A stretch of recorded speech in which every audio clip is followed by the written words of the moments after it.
All right. Welcome, everybody. My name is Sue Weldon. I am the CEO and founder of Unite for Her, and I have the honor of representing the NBC Alliance today, where we are all coming together as members, industry partners, nonprofit partners, and individual members to share a new collaborative effort called Changing the Conversation on Palliative Care. It's a 4-part speaker series. The first one, what it is and what it is not. Before I bring on our moderator, Barbara Bigelow, to introduce our guest speaker, I have a few housekeeping items for you. This is designed to be a very open conversation, and we encourage you to put your questions in the Q&A box during the event. We also have received many questions ahead of time from our community that we will address after our guest speaker's presentation. We will be recording this presentation, which can be viewed on our NBC Alliance website at www.nbcalliance.org/speaker series. And Maida's going to actually put that link right there in the chat for you.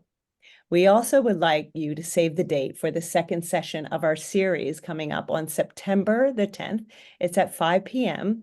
The title is Pain Management and the Effect of Communicating with Your Palliative Care Team, featuring Dr. Caroline Kubison.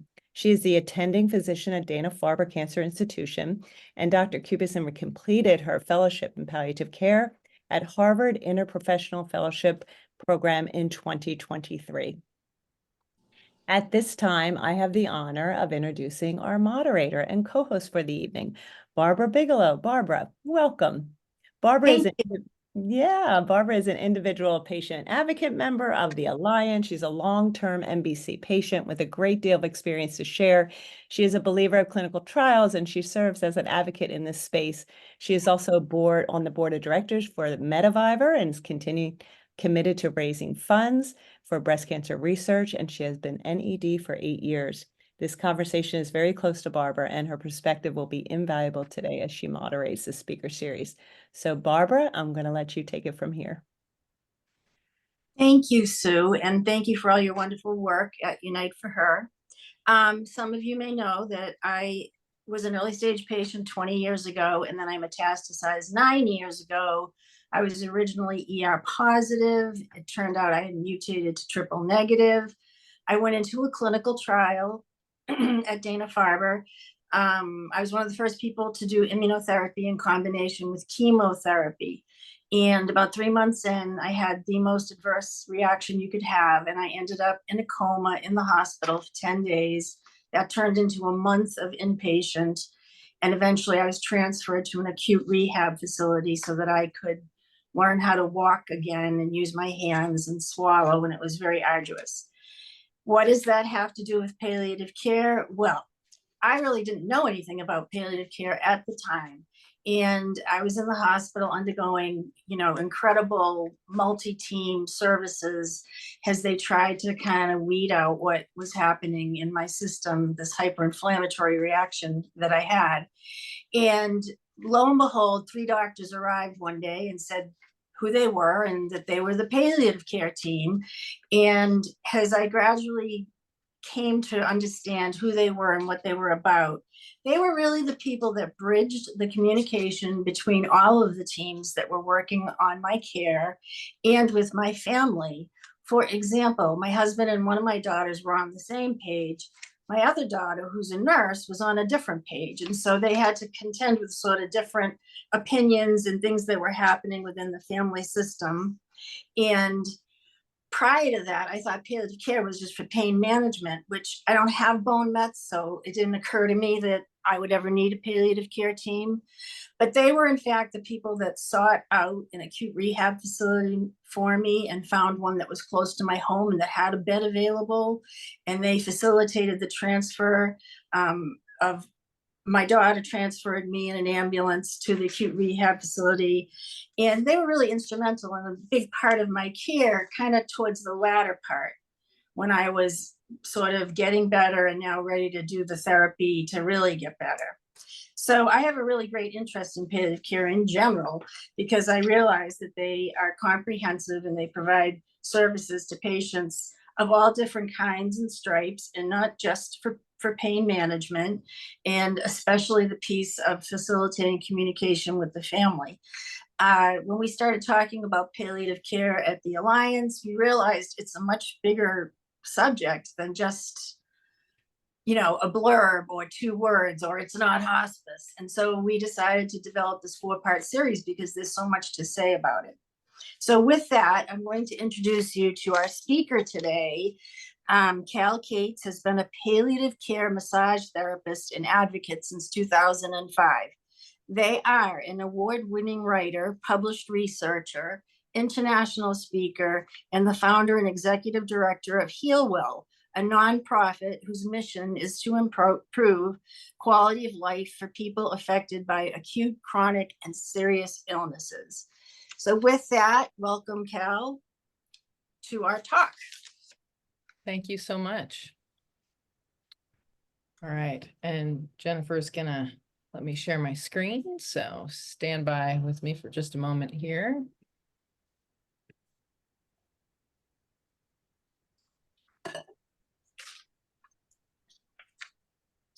Okay. So I was heartened to learn that many of the topics that I planned to discuss when I received the many questions that came in from folks who were attending, I think we've covered a lot of them.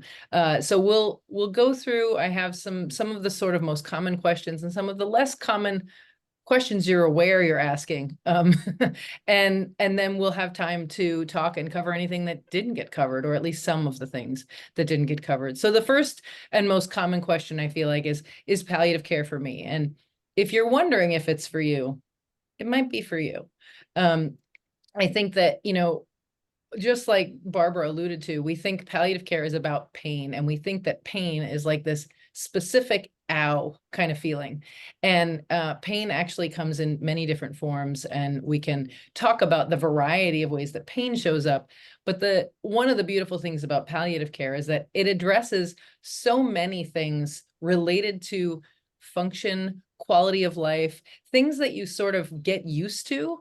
Palliative care says you don't have to get used to that. Nausea, sleeplessness, neuropathy, headaches, things that sort of, because of treatment or after treatment, remain. And you go, well, the treatment worked, so here we are. And, my cancer is stable or it's not stable, but, my doctors have said, sorry, now you're going to have headaches. Palliative care gets a lot more in the weeds. And I think that, Barbara also alluded to communication, I think, is probably the hallmark of what's different about palliative care, and that the bedrock of palliative training and specialization in palliative care is about recognizing those family dynamics, is about hearing when a patient says, well, I have headaches, and what they're saying is, and I wish I didn't, but they don't say that, right? And so palliative care is really listening for what you're not saying and kind of noticing what you're willing to settle for and saying, I bet we can do better.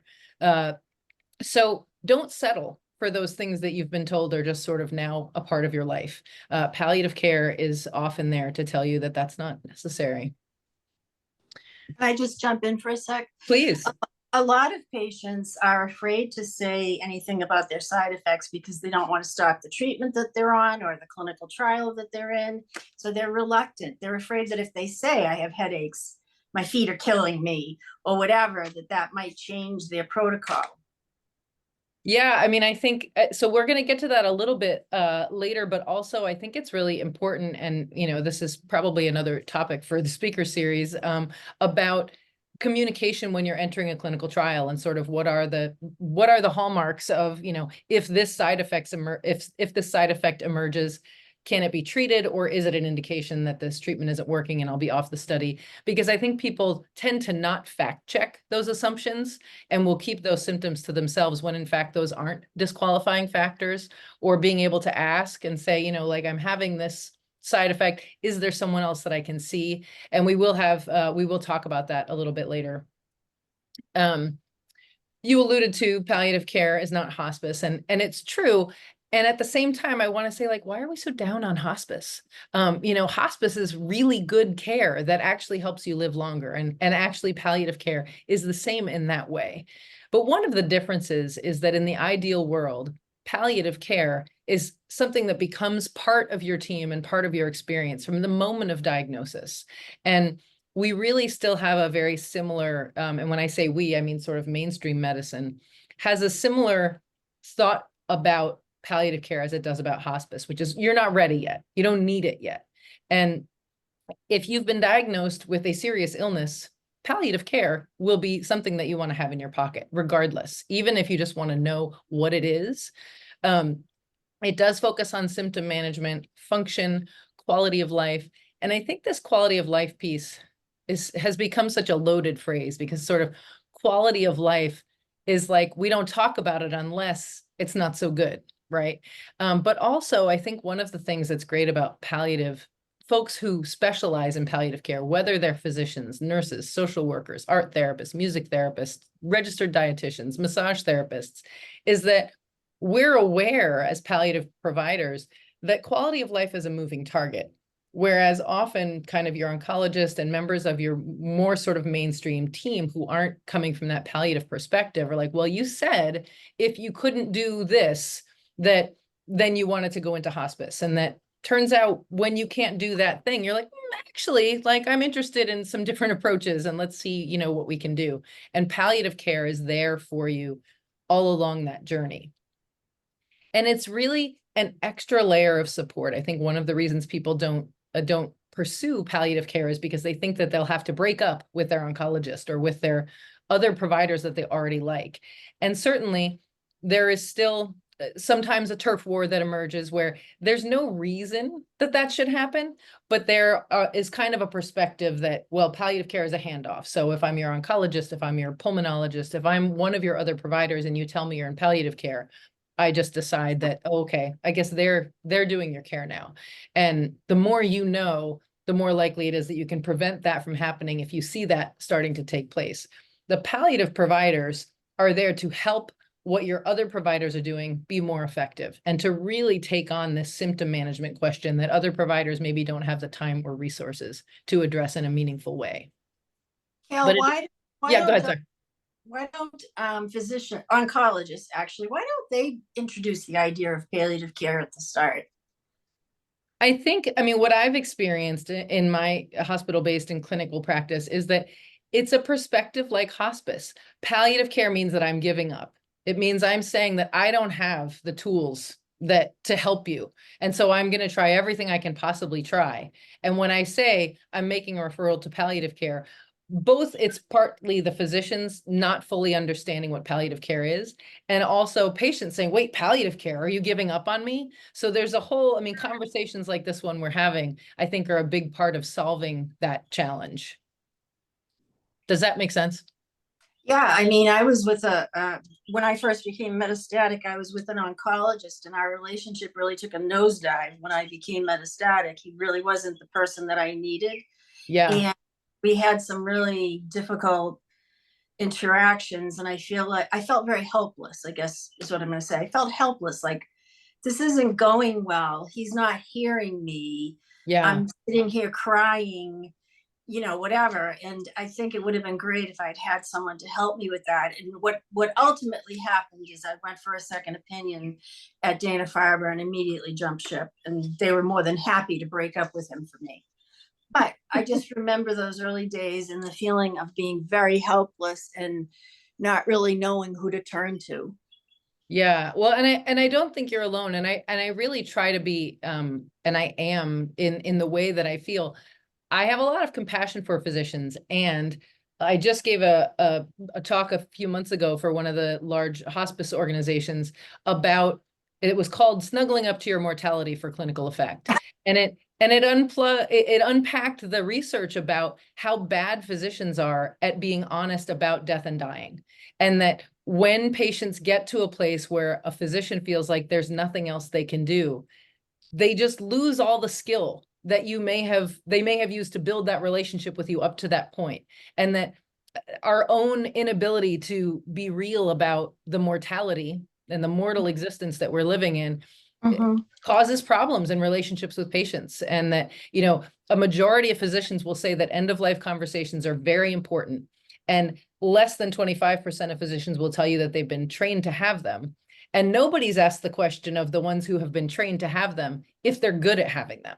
So you can put that math together and see that a lot of physicians are going to be uncomfortable with a metastatic patient crying in their office. And rather than making a strong referral or kind of saying like, yeah, this isn't where I want this to go either, there's just sort of this wall that comes up. And I think, like you said, it just sort of, you think you're going along well and you've got this team, and then your prognosis takes a turn and you feel alone. And I don't think that that's unique. And palliative care is really about, so much of this communication is about, okay, so I hear that you're feeling hopeless and that makes sense. And based on what you've been told up to that point, when I look at the evidence or the information that you have, I would feel that way too. Now let's look at this a little bit differently and really see, what can we do? What is possible? What are your actual goals? Because one of the other pieces that tends to be missing in care, and definitely in oncology care, is an actual conversation with the patient about what their real goals are. And that one of the disconnects in when end of life conversations go badly is that physicians are just as bad at fact checking with their patients. They assume that their patients want to live at all costs. And so that's sort of the approach that they take, without kind of saying, okay, so your latest scans show this. I'm wondering about this. What do you think? Because they're afraid that they won't know what to say. And they may not. Cal, I just gotta say that when you're initially diagnosed as metastatic, it's quite overwhelming.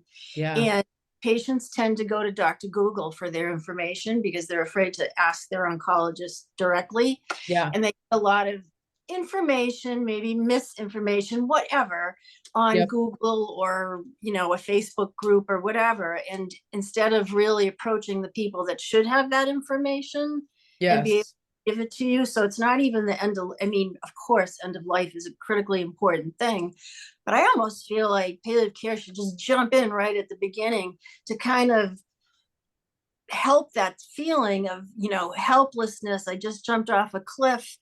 Dr. Google just told me I have 24 months to live. What am I Yeah. going to do?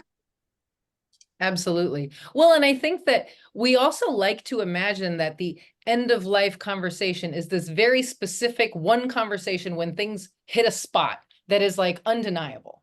And when you receive that metastatic diagnosis, your mind is going to that end of life conversation. And if you're the only one having that, if you're the only one feeling that, that just exacerbates that existing sense of hopelessness and loneliness. Where if we had physicians who could say, wow, so this is a big change in what we've been trying to treat. How are you feeling? What are your thoughts? What are you thinking about? No one ever asked me what my goal was. Right. So, I think, yeah, I mean, and it sucks that we have to be such strong advocates for ourselves, but I do feel like those places where you feel that flood that you just described, like you get that metastatic diagnosis and you're like, wow, there is a lot happening here. And we just, like you said, we go to the internet, we go to our beds, we go to soothing things that will sort of calm us, not really, but we don't think to go and talk to our oncologist about, I'm afraid of this, I'm worried about this, what if this happens? And when we do, sometimes those oncologists are like, I'm panicking too, I'm not really sure how to handle this. So saying like, wow, your hopelessness is scary to me. I think I might need to like shop around a little bit. And it's a challenge to, you don't want to switch oncologists midstream, but you also want someone who can travel with you. And that is not every oncologist. I just want to make a program reminder that if you have a question, type it into the Q&A bar, and you can do that anytime during this talk. And hopefully we will get to your questions at the end of this and maybe cover the answers while we're talking. Back to the program. I just, I remember at one point they sent me, I'm not really a weak person at all. And they sent me to a social worker, and I went in and she had a basket full of rocks and she asked me to take one. And she said to me, maybe someday you'll feel like coming back and adding a rock. I wanted to hit her over the head with the rock. I mean, like, this is not what I needed. I mean, my soul was on fire. Yeah. And instead of asking me what my goal was, she wanted me to bring a rock back. So, I mean, it also has to meet the patient where they are. I mean, Yes. Patients are very sophisticated and savvy. Some are not at all. There are language problems sometimes. Oncologists tend to talk in cancer speak, and the patient not really know what they're saying. I mean, all of those things. That's what consumes me at night, like all of those questions. But anyway. No, well, it's interesting because I mean, this is certainly, as we talked about when we were preparing for this, like none of these things are unrelated. And I think that, this is one of the biggest challenges that we often don't talk about is that there's a really strong sort of like bright siding sort of like approach to coping and sort of a saviorism within cancer care, whether it be oncologists, social workers, and that people want to we want to help, right? The helping people want to help. And so you find something like this rock ritual that this social worker was doing, right? And it's worked for some people. So now you just do it with everybody. Exactly. And most humans are not very embodied.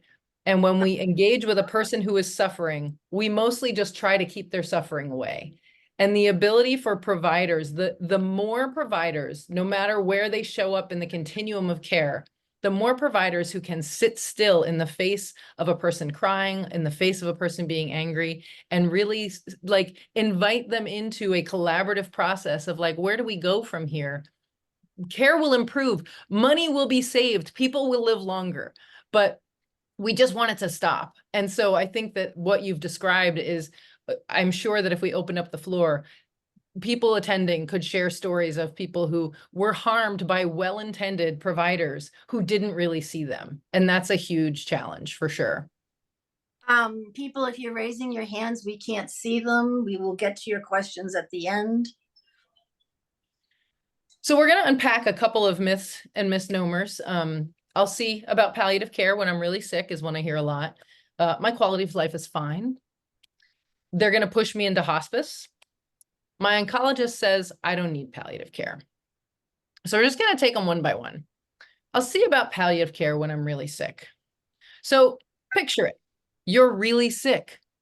Seems like a great time to try to make an appointment with a new doctor and go and, catch up with people you've never met before and invite them into this really vulnerable time in your life. Mhm.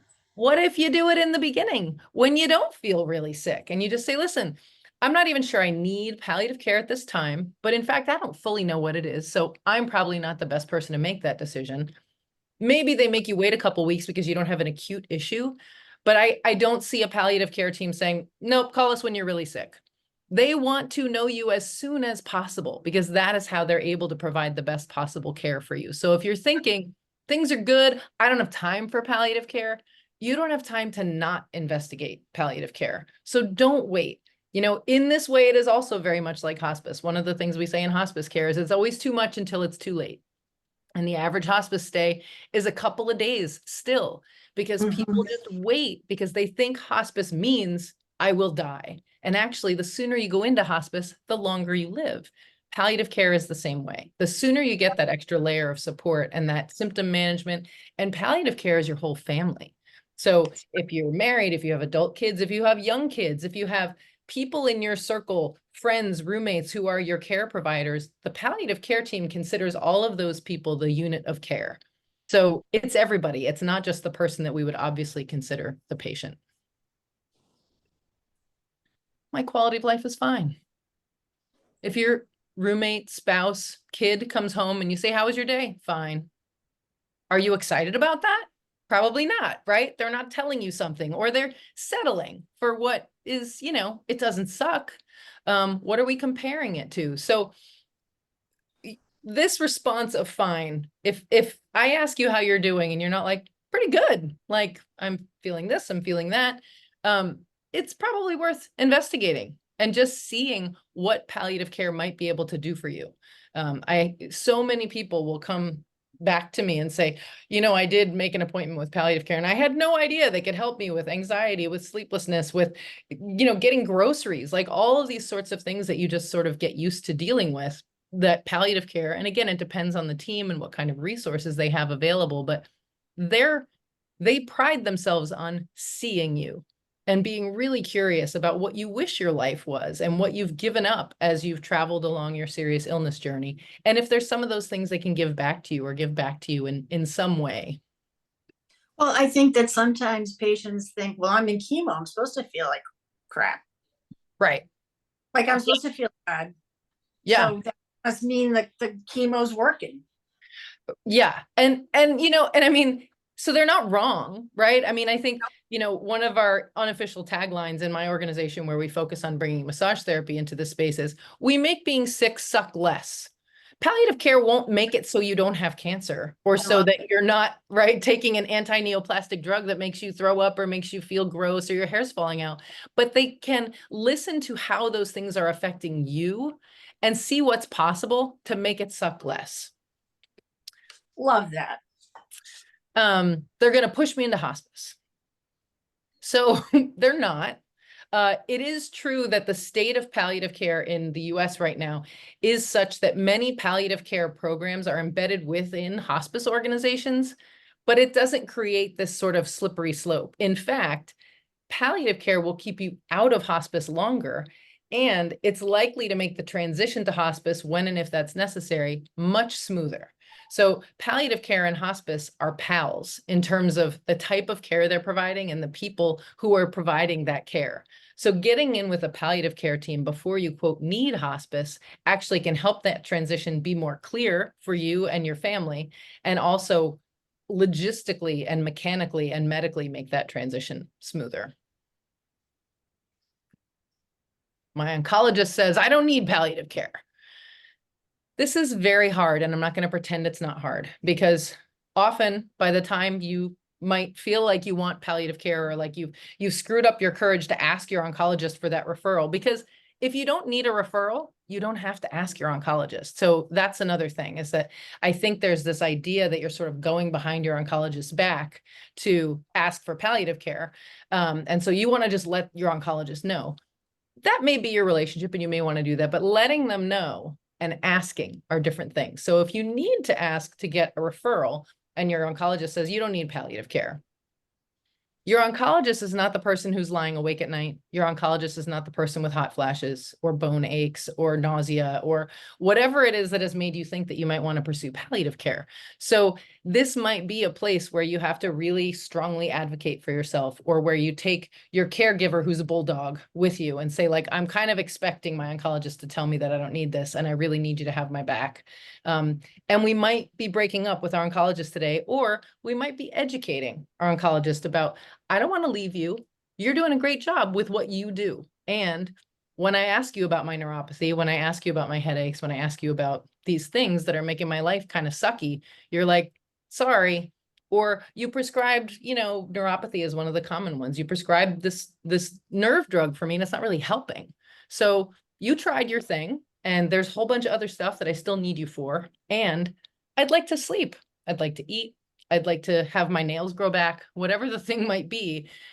You may have to advocate for yourself. And your oncologist might, in fact, get mad. It does sometimes feel, not appropriately, but like a territorial challenge. Like you're saying, you're not good enough. I'm going to go to this other place. So just be prepared to educate and to advocate for yourself if you feel like your oncologist might say, you're fine. Don't worry about it. I think patients need to think more like consumers. I'm buying you. I'm buying Yeah. you, and you should be selling me what you have and everything that's on the shelf. Absolutely. Yeah. And even if it means a guy, give me the number of the guy right? Yeah. Yes. Totally. It's not a handoff. It is not, now I'm going into palliative care. I'm leaving my oncologist. I'm leaving my rheumatologist. I'm leaving my primary care. You are just getting better shoes and still going to all the same places, right? So there's an inappropriate territorialism about this that, I've already alluded to multiple times, that there's this idea both in the minds of patient consumers and in the minds of physicians and other providers that if you're going to palliative care, you don't need me / want me anymore. But it's not about giving up on your patient. It's not about giving up on yourself. It's actually about advocating for yourself. And if you're an oncologist or another type of provider, it's about advocating for your patient and for better quality of life for your patient. So, I think to your point, Barbara, if you're going in there and saying, tell me what you got, the first thing I want to know you have as my provider is my back. I want to know that you believe that my quality of life is really important, and that if you haven't been able to help restore that to some level, and that you know of another resource that I could be accessing, that the first thing you'd want to do is help me get to that place. So what the heck is palliative care, right? We talk about it, but like, what is it? So one of the challenges is that there is the picture of palliative care that you see in the textbooks that is a collaborative team of interdisciplinary providers who, there's always a physician, there's sometimes a nurse practitioner or an RN or maybe both. Anymore, there's pretty standard a social worker, possibly a chaplain, and then you might have occupational therapists, music therapists, art therapists, massage therapists, registered dietitians, yoga therapists, lots of all kinds of support organizations or support disciplines coming together, hopefully and ideally, to participate together in creating some meaningful solutions for you around things that you may have been told you should just get used to. Oh, computer's doing things. So what else does palliative care do besides pain management? So lots of things, but as I said in the beginning, let's not underestimate pain. Pain is actually a very complex, layered, multifaceted experience. Pain is exacerbated by our social situation, by our financial situation, by our living situation. It's exacerbated by a sense of hopelessness. It's exacerbated by any number of things. So pain is all about how we perceive it. It can be addressed in a variety of ways. Certainly, pharmacology is one of those ways, and a very effective way. I am not anti-pharmacology. And depending on all the factors that are coming together to cause and or exacerbate your pain, you might benefit from a multifactorial approach where you've got a social worker or a pharmacist. This is one of the real benefits of palliative care in many programs, is that there's a palliative pharmacist who will start by looking at what medications are you taking? And is there something about just the medications that you're taking that may have been prescribed by different providers that just by pulling one out or tightening it down, that alone gets us halfway there in terms of your quality of life. But that multidisciplinary approach to care this is what palliative care does, is depending on who your point of entry, and there's a big shift in palliative care happening where, like most other care, typically you start with a physician. But that's not always the most appropriate person on a palliative care team for you to start with. Maybe a social worker or a care manager is actually the best person for you to start with. And then that person, hopefully, is in a collaborative environment as a member of that team that's maybe 3 people, it's maybe 8 people. And they say, okay, based on what you've shared with me and what I am seeing and what you're saying and not saying, here's my suggestion about how we refer you, and maybe you see another provider in that same office, or maybe, sort of in a like Unite for Her model where you have opportunity to access other providers in the community. Palliative care looks lots of different ways, but it really looks at what's it like to be you, and what parts of being you aren't really ideal at the moment, and how much closer to ideal can we get by bringing together all these different perspectives and providers who are really get up every day so that you can live a better life. So palliative care gives you options. And it depends where you live. And again, if you're in a rural area, if you're in a city, and not that if you're in a rural area, there's no palliative care. If you're in a city, there's good palliative care. We can't even make those assumptions. It's kind of about where there's been a provider who's really passionate about launching palliative care and where there's been money to make that program happen. But it brings together all of these different pieces, from resources you wouldn't have had access to actual people that you might not have had access to, that can help you just sort of look at the picture together, feel less lonely, feel less hopeless, and really start to take some agency in terms of how you want your life to go. There's no test. The palliative care, when you call to like ask for a consult, they're not going to say, well, how bad do you feel? And if you can't prove that you feel really bad, they're going to be like, call us back when you feel really bad. So there's never a time that it's not a good idea to just call and meet some palliative people. And, one of the reasons why this is so important, and we're going to talk about resources and kind of how to navigate the patchwork of palliative care availability, is that if you are thinking in your head that when it gets bad, I'll call palliative care, and then when you call palliative care, you find out that it's a doctor and a part-time nurse, that's probably not what you imagined you were going to get. So if you know that 6 months, 12 months, 18 months before you really need palliative care, you can do that legwork when you're feeling well and when you have other, those energy resources to do a little bit of investigating and say, okay, like, what would I want in terms of symptom management when some of my symptoms progress? And can I build those relationships now instead of when I'm feeling bad?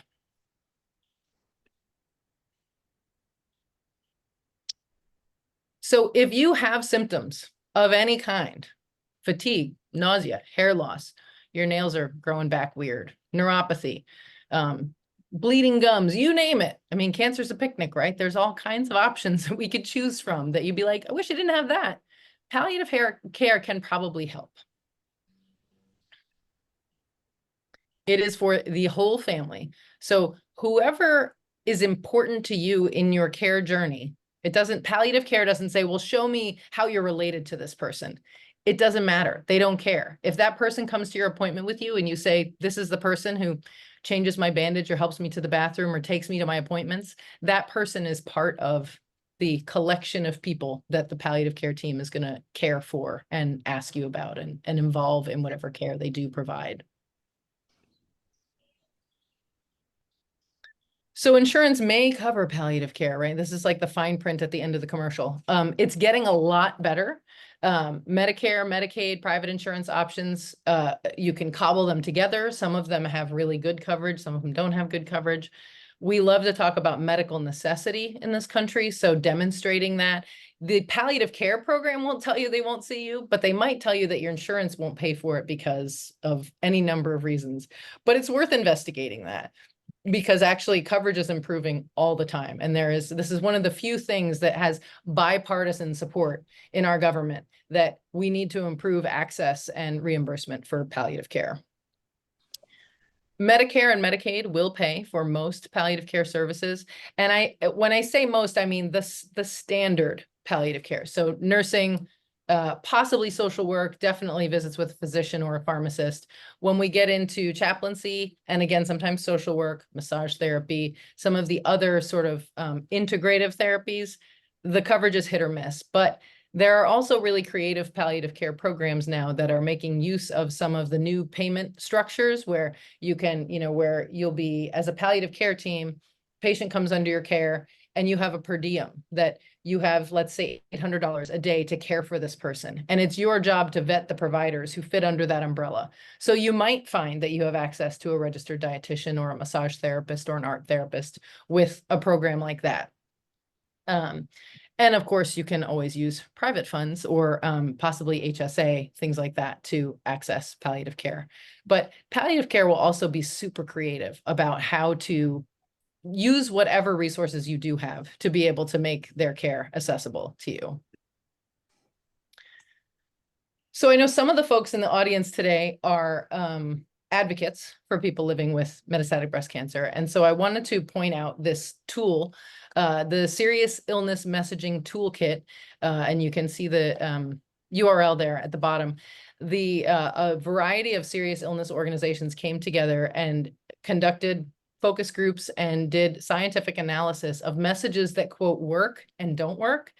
And what I think, as someone who's been advocating for this for a real long time, is that we all had a good laugh at ourselves, because the messages we've been using that we think would convince people are not the messages that are actually compelling to real patients. So it's a very easy to read guide with actual pictures. And it says on the very first page, please steal these messages, lift them directly and put them in your pamphlets, put them in your brochures, use them with people that you're working with. But that, we tend to get really passionate and excited about making the right choice, right? Because as the person over here who doesn't need palliative care, I can see how brilliant it would be, right, for you to pursue palliative care. But instead, you can actually model that this is a conversation that today we'll talk about what palliative care could maybe do for you. And then you get a chance to think about it and wonder about it and go back and say, like, oh boy, it would be cool if I could feel my feet, or it would be great if I didn't feel nauseated all the time. Okay, like, I'm going to come to the decision that this is the right thing for me. So check that out. You can download, there's like a 12-page short version of the guide. And if you want to nerd out about the methodology, there's a much longer one. But really a great resource to help people come to decisions that feel accurate and congruent for them when they need that kind of intervention. And then looking at how do you actually go about finding palliative care? There are a couple of organizations. CAPC is the Center to Advance Palliative Care, and they're this this one in the top left, Get Palliative Care. So they have a provider directory. There are pockets where there are no providers, so you might put in your zip code and find that there's nothing within 50 miles. But if you have some time, and I know none of us are loaded with time to sit around, if you find 100 miles from you, call them and say, who do you know, wherever it is that you live, who's doing palliative care, who's interested in palliative care? Because the palliative care community, while spread out all over the country, is pretty connected to each other, and people travel between palliative care organizations through their affiliations and work. So you'll be kind of surprised at what you'll find and what people are willing to connect you with if there's not something really obvious in your community. The National Hospice and Palliative Care Organization is actually, they wanted me to let you know that they are currently overhauling their directory. So if you don't love it now, come back in a couple months and it'll be better. But they also have a directory. And then local organizations, and you're not going to like this maybe, but hospice organizations often have palliative care within them, or have leads on people who specialize in pain management, or who have like an integrative practice where they've got social workers and psychotherapists and folks who can make those kinds of referrals. So we're not in a place yet in this country where you just pick up the phone and call palliative care and you get this amazing clinic with 8 providers who are going to provide this magical interdisciplinary care. But we are in a place where the awareness about the need for that is very strong. So if you're willing to make a couple of phone calls, or if you have a loved one who loves to chase down things like this, you can create a version of a palliative care team, even in some of the most rural or sort of places where you found that finding healthcare is a challenge. Also, oncology groups, practice groups sometimes will have a partnership with palliative care, and they're not great at advertising about it. So don't be afraid to ask, even if you don't see anything around. And it'll also give you a chance to assess your provider's sort of opinion about palliative care. If they say, oh, you don't need that, you're like, okay, so I'm gonna have to do this homework by myself. And just to give you a really brief example, I was with a friend of mine who died earlier this year of, she had congestive heart failure and COPD, and just sort of declined over the course of about 18 months. She had been in and out of this hospital where she ultimately died. And on the admission where she died, a physician had just said to me, he actually was standing at the bedside and he kept sort of saying, medicalese, like you were saying, Barbara. And then he would say, "You're very sick," to my friend. And he did this like 3 times in the span of like 2 minutes. And I just put my hand on his arm and I said, "What are you saying?" And then it took him a minute and he said, "I don't think your friend is going to survive this hospitalization." And I was like, that is actual information that we can do something with. Can I get a palliative care physician? And he said, "Oh, you don't need palliative care." What? The idea that this person couldn't be made more comfortable, even if these are the final days of her life, or maybe especially. So this is the thinking in so many circles about palliative care. Is like, what would palliative care do? So many things that you don't even know they would do until you bring them into the picture and sort of invite them to participate and collaborate. And then Carillon is a really interesting organization. They do a lot of telehealth, but again, can connect you with like case managers and care support, just provide telehealth support for any number of situations. So spend a little time on their website and sort of see what's available, but they can also be another resource in terms of connecting you with things that might be more local to you. Okay. Yeah, we're going to shift into Q&A. We got to the question part, and we have some questions that are very good in the Q&A. Okay. If I can just kind of pull that up.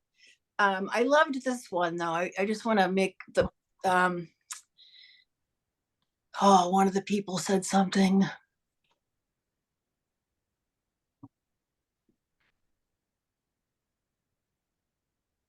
Oh, they might have taken their comment down. Anyway, I think you answered Shantae's question about she had palliative care and he left, and she's looking for someone in the Maryland area. So I think some of the resources you just gave her could probably help her with that. Sherry Silver actually has a two-part question. If you are on a clinical trial seeing the oncologist almost weekly, should I still get a palliative care doc? I tell my oncologist all my side effects and she makes suggestions.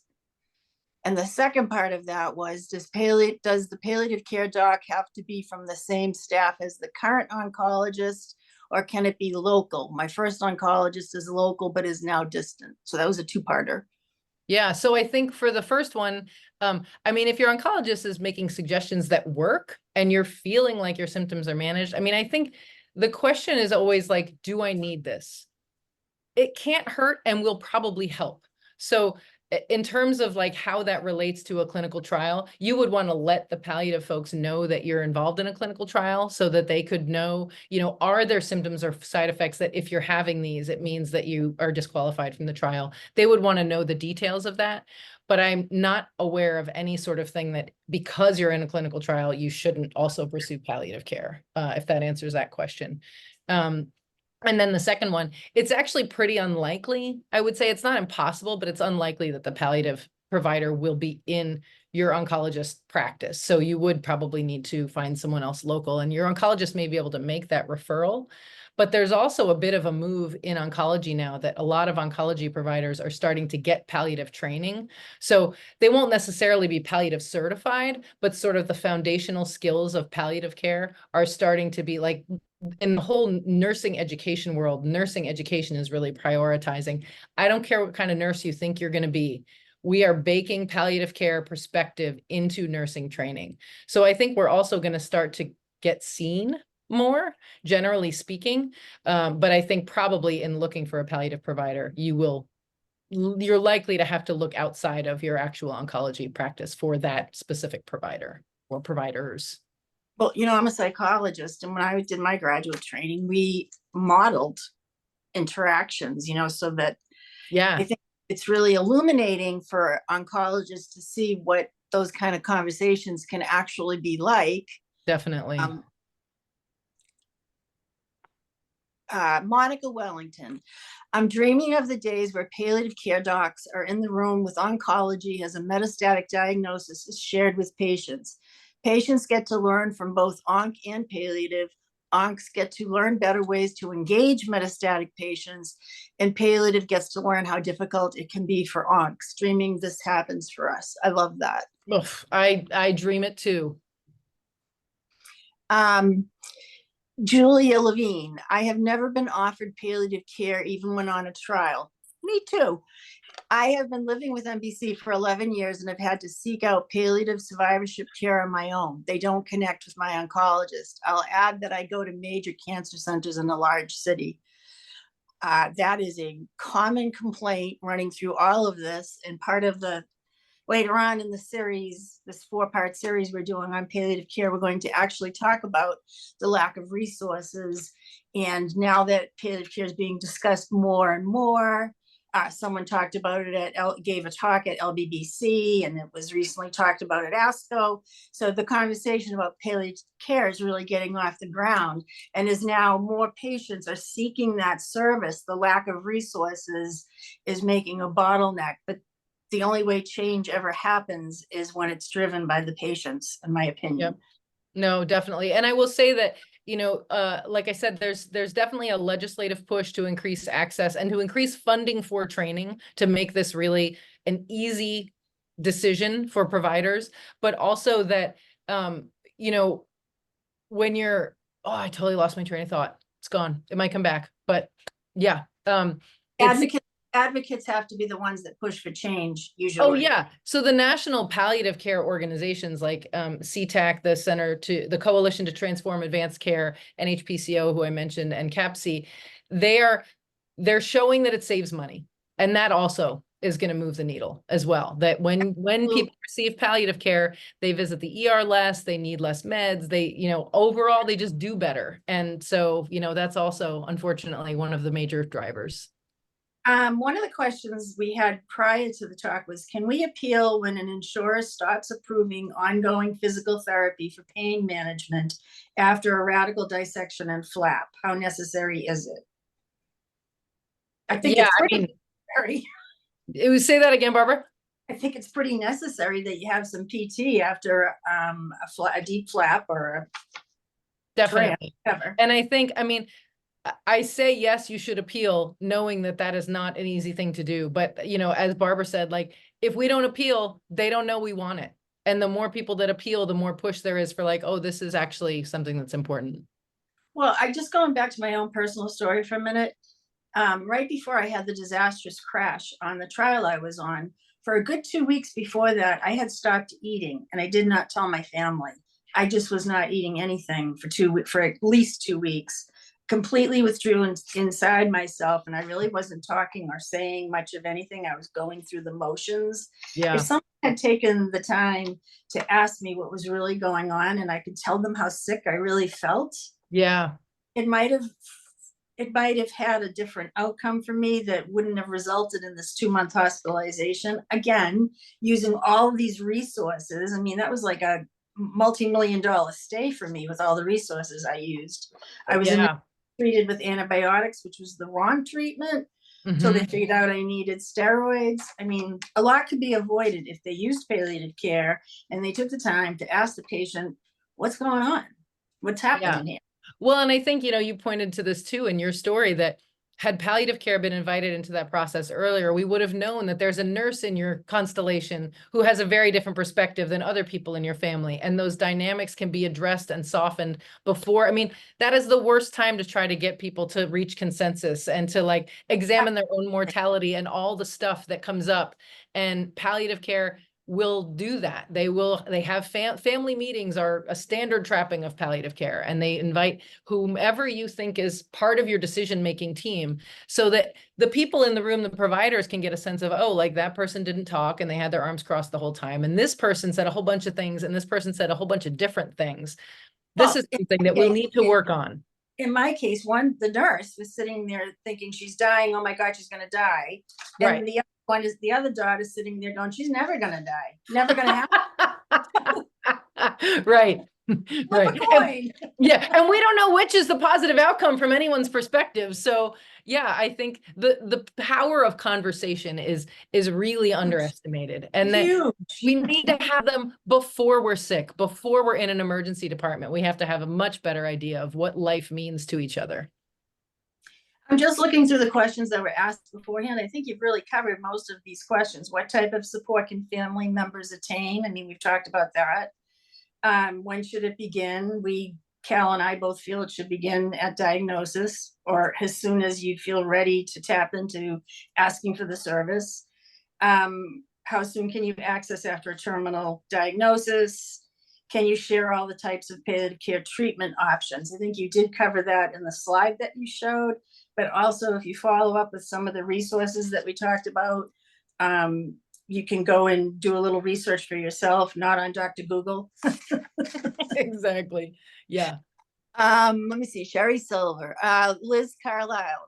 Do the PC provider and referring onc talk to one another, share information that would optimize care from both parties?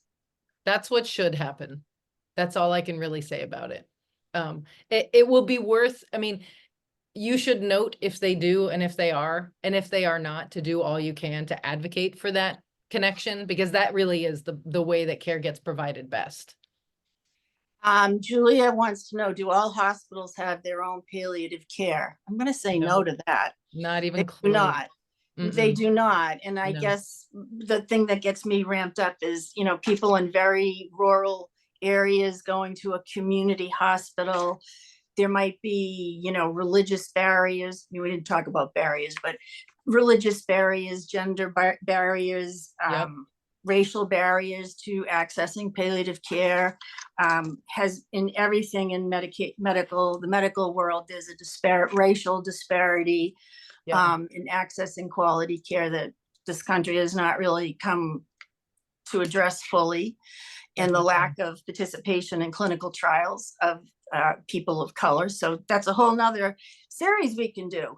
Yeah. Well, and I will say that one of the growing trends is also community-based palliative care. So like our team works with a team that has a pretty large catchment area around Washington, D.C., Southern Maryland, et cetera, where the team, a lot of the palliative care is actually provided by telehealth, but like our massage therapists go to people's homes and provide that care, and we check up on their wounds and we sort of keep an eye. We're like the eyes in the house. That's But awesome. community-based care is really kind of where healthcare is going. So, you know, careful don't be too leading in your questions about what's available, because there are freestanding palliative clinics that might be doing community-based care. There might be other sort of healthcare clinics that have a palliative arm that are doing community outreach. So it's, I mean, the need for it is very clear, and people are getting really innovative about how to make it possible.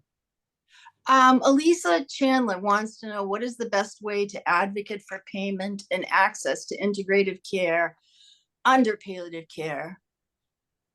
Well, you know, I mean, it often seems like, you know, spitting into the ocean, but write to your legislators and tell them your story and what you're struggling with and how hard it's been to find palliative care, or how valuable palliative care has been for you. The Coalition to Transform Advanced Care, it's called CTAC.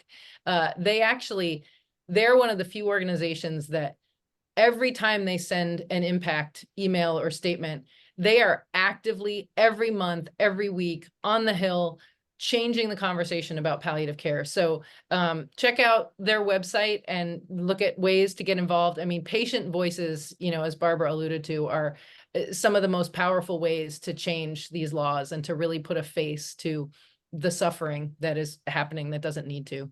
Well, I'll say that for myself, I go to Capitol Hill every October and campaign for different things, and they remember me. I mean, when you put a face to the illness, they do remember me when I come back the next year. It could be, oh, here comes that pain in the neck, or, you know, I don't know about that. But anyway, it is very important to talk to your legislators, even if you're at home and just want to write a letter. That's very easy to do.